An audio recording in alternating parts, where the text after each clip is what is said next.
आज है 30 अक्टूबर और सुबह के बज रहे हैं 2:20 और आप यहाँ पे देख सकते हो ये है ट्रेन 03641 जिसमें मैं ऑन बोर्ड हूँ और सफ़र कर रहा हूँ पंडित दीनदयाल उपाध्याय जंक्शन से दिल्ली तक की यात्रा।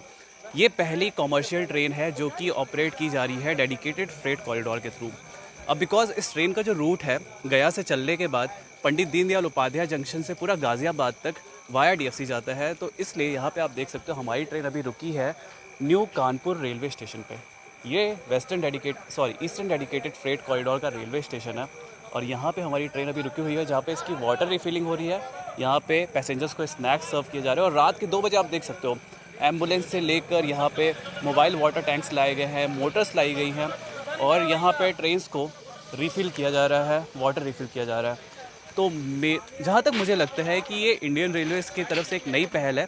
जहाँ पे ट्रेन्स को basically dedicated freight corridors, passenger trains को बेसिकली डेडिकेटेड फ्रेट कॉरिडोर्स पे भी चलाया जा सके अगर ज़रूरत पड़े। जैसे पीक फेस्टिव रश होता है उस टाइम ज़्यादा ट्रेन्स नहीं चल पाती हमारे एग्जिस्टिंग ट्रैक्स पे बिकॉज वो ऑलरेडी बहुत ज़्यादा ऑक्यूपाइड है। तो ऐसे सिनेरियोज़ में दिवाली और छठ पूजा के टाइम पे हम डेडिकेटेड फ्रेट कॉरिडोर पे भी ट्रेन चला सकते हैं। तो उसके लिए यहाँ पे इंडियन रेलवेज़ की तरफ से एक पहल है